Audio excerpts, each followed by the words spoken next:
Transformer की पूर्ण दिन दक्षता एक अनुपात है किलोवाट पर किलोवाट आवर्स आउटपुट और किलोवाट इनपुट एक दिन में का अनुपात होता है, दोनों का, आउटपुट का इनपुट का, किलोवाट। ट्रांसफार्मर की पूर्ण दिवस दक्षता का अनुपात किलोवाट आवर्स आउटपुट और किलोवाट आवर्स इनपुट का अनुपात है। यह पूर्ण दिवस 24 आवर्स के लिए ट्रांसफर TF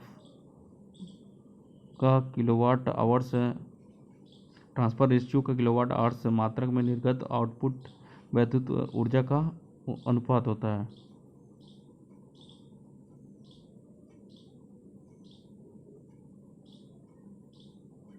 यह एक मात्रक रहित राशि है, म्यू प्रतीकात्मक अक्षर से व्यक्त करते हैं। TF की पूर्ण दक्षता दिवस है। एन देखिए, एन पूर्ण दिवस के लिए किलोवाट आवर्स मात्रक में निर्गत, पूर्ण दिवस के लिए किलोवाट आवर्स मात्रक में निर्विष्ट। निम्न में कौन सा ट्रांसफार्मर समांतर शक्ति एवं प्रकाश हेतु विद्युत संयोजन प्रदान करने के लिए प्रयोग किया जाता है? वितरण ट्रांसफार्मर। वितरण ट्रांसफार्मर समांतर शक्ति एवं प्रकाश हेतु विद्युत संयोजन प्रदान करने के हेतु किया जाता है, जबकि प्राइमरी वाइंडिंग डेल्टा संयोजन से तथा सेकेंडरी वाइंडिंग स्टार संयोजन में होती है। टैप्ड ट्रांसफार्मर वह है जिसमें वोल्टता समायोजन के लिए द्वितीय कुंडलन में से कई मध्य सिरे निकाले गए हों। द्वितीय कुंडलन में से कई मध्य सिरे निकाले हों। टैप्ड ट्रांसफार्मर वह जिसमें वोल्टता समायोजन के लिए द्वितीय कुंडलन से कई मध्य सिरे निकाले गए हों। संलग्न चित्र में दर्शाया गया ट्रांसफार्मर है। सीटी ट्रांसफार्मर। धारा ट्रांसफार्मर दिया गया सीटी ट्रांसफार्मर यह स्टेप अप ट्रांसफार्मर है। इसकी प्राथमिक वाइंडिंग में केवल एक या दो लपेट होते हैं और सेकेंडरी वाइंडिंग महीन तार के अनेक लपेट होते हैं, जिसमें सेकेंडरी वाइंडिंग पर लोड सदैव लगा रहता है अथवा इसमें उत्पन्न वोल्टेज इसे जला देगा। सेकेंडरी वाइंडिंग पर लोड सदैव लगा रहना चाहिए, नहीं तो इसमें उत्पन्न वोल्टेज इसे जला देगा। ऑटो ट्रांसफार्मर प्रयोग किया जाता है ऑटोमोबाइल में। ऑटो ट्रांसफार्मर ऑटोमोबाइल में प्रयोग किया जाता है। इसमें केवल एक वाइंडिंग होती है। पूर्ण वाइंडिंग प्राइमरी की भांति कार्य करती है और इस वाइंडिंग का एक अंश सेकेंडरी की भांति कार्य करती है। पोटेंशियल ट्रांसफार्मर प्रयोग किया जाता है यंत्रों और रिले आदि में। पोटेंशियल ट्रांसफार्मर यंत्रों और रिले में प्रयोग किया जाता है। यह एक वोल्टेज अपचायक ट्रांसफार्मर है। इसकी आउटपुट शक्ति कम होती है, इसलिए इसका आकार बहुत छोटा होता है। यदि 3 फेज डेल्टा ट्रांसफार्मर की एक फेज कुंडलन जल जाए तो वह प्रदान करेगा 58% शक्ति। 3 फेज डेल्टा ट्रांसफार्मर एक फेज अगर कुंडलन जल जाए, ओपन सर्किट हो जाए, तो यह 58% शक्ति प्रदान करेगा। प्राकृतिक रूप से तेल शीतलन प्रणाली का उपयोग कितनी क्षमता के ट्रांसफार्मर के लिए किया जाता है? प्राकृतिक रूप से तेल शीतलन का प्रयोग 500 किलो वोल्ट एम्पियर के क्षमता के ट्रांसफार्मर के लिए किया जाता है। ट्रांसफार्मर लेमिनेशंस के लिए विशेष सिलिकॉन इस्पात क्रोड क्यों उपयोग की जाती है? हिस्टैरिसीस क्षति घटाने के लिए। ट्रांसफार्मर लेमिनेशन के लिए विशेष सिलिकॉन क्रोड हिस्टैरिस हानि को घटाने के लिए किया जाता है। हिस्टैरिस हानि WH लैम्डा BM 1.6 FV वाट होता है। लैम्डा हिस्टैरिस गुणांक होता है, BM अधिकतम फ्लक्स घनत्व होता है, F आवृत्ति होती है, V आयतन होता है। क्रोड के निर्माण के लिए ऐसा इस्पात चुना जाता है जो उच्च चुंबकशीलता तथा निम्न हिस्टैरिसीस क्षति रखता हो। उच्च चुंबकशीलता, निम्न हिस्टैरिसीस क्षति रखता हो, लक्षित रखता हो। देखिए संलग्न चित्र में दिखाया गया ट्रांसफार्मर AC सप्लाई लोड इधर है, तो ये क्या है? अपचायक ऑटो ट्रांसफार्मर है। अपचायक स्टेप डाउन ऑटो ट्रांसफार्मर है, याद रखिएगा। किसी ट्रांसफार्मर की प्रत्येक कुंडलन वाइंडिंग में उत्पन्न विद्युत वाहक निर्भर करता है आवृत्ति, लपेट संख्या और अधिकतम चुंबकीय प्लस पर।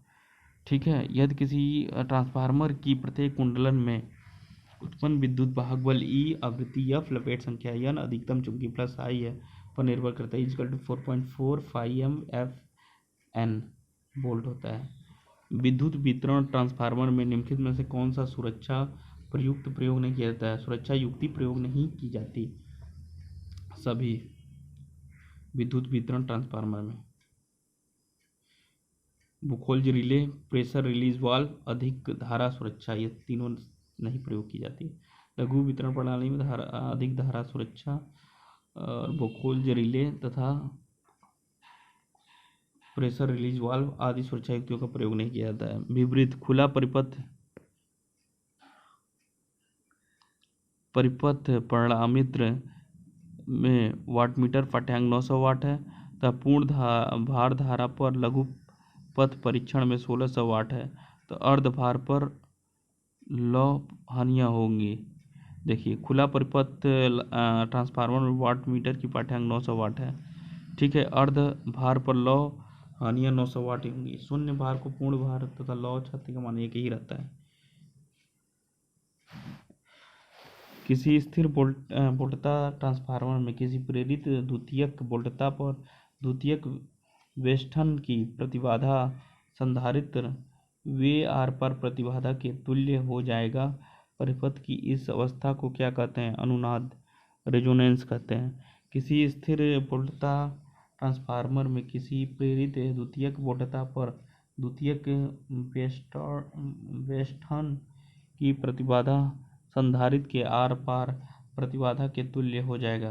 परिपथ की इस अवस्था को अनुनाद कहते हैं। एक ट्रांसफार्मर में एक कुंडलन से दूसरे कुंडलन तक वैद्युतिक शक्ति का स्थानांतरण होता है विद्युत चुम्बकीय रूप में। एक ट्रांसफार्मर में एक कुंडलन से दूसरे कुंडलन तक वैद्युत शक्ति का स्थानांतरण विद्युत चुम्बकीय रूप से होता है। प्राथमिक वाइंडिंग का फ्लक्स उसकी द्वितीयक वाइंडिंग में लिंक होता है। ट्रांसफार्मर एक स्थैतिक मशीन है जो म्यूचुअल प्रेरण के सिद्धांत पर कार्य करता है। परिणामित्र के शून्य भार का शक्ति गुणक हो सकता है नियमन निकालने के लिए। ट्रांसफार्मर शून्य भार का शक्ति गुणांक पश्चगामी होता है। शून्य भार की स्थिति में खुला परिपथ या बिना भार का परिणामित्र कहते हैं। नो लोड के समय ट्रांसफार्मर पूर्ण भार धारा का 2 से 5% तक धारा लेता है। भंवर धारा अधिक महत्वपूर्ण होती है निम्नलिखित AC और DC दोनों में।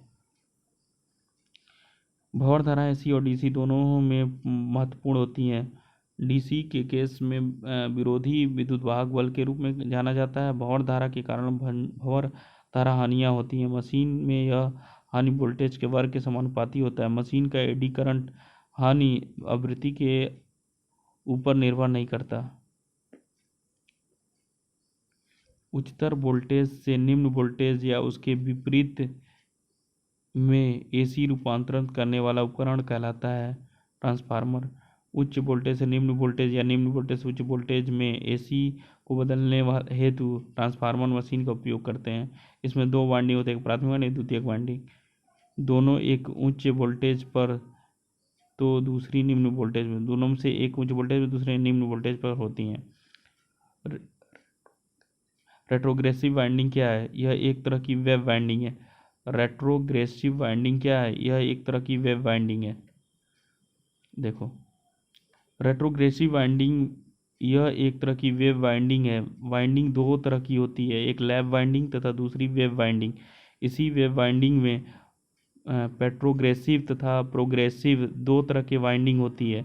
इसी तरह लैप वाइंडिंग में भी 2 तरह की होती है, एक सिंप्लेक्स लैप वाइंडिंग होता है, दूसरा डुप्लेक्स लैप वाइंडिंग होती है। उद्देश्य को प्राप्त करने के लिए उच्च आवृत्ति विद्युत प्रदाय प्रयुक्त करती है। उच्च भंवर धारा हानि।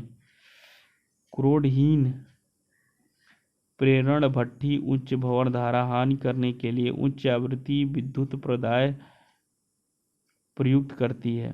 यह प्रेरण भट्ठी उच्च तापमान उत्पन्न करने हेतु प्रयोग होती है, इसलिए इसमें जानबूझकर भंवर धारा हानि कराई जाती है। बिजली घरों से उच्च विभव पर ही विद्युत क्यों भेजा जाता है? संप्रेषण के दौरान ऊर्जा क्षय को न्यूनतम करने के लिए। बिजली घरों से उच्च विभव पर ही विद्युत भेजा जाता है क्योंकि संचरण लाइन में जो हानि होती है उसको कम करने के लिए। हिस्टैरिसीस प्रदर्शित होता है लौह चुंबकीय पदार्थ में। लौह चुंबकीय पदार्थों में हिस्टैरिसीस दिखाई देता है। 3 फेज स्टार संयोजन वाले प्रतिरोध भार में प्रत्येक फेज का प्रतिरोध 50 ओम है। एक प्रतिरोध हटा दिया जाए तो 200 वोल्ट की सप्लाई की शोषित शक्ति ये नहीं। न्यूमेरिकल बाद में देखेंगे।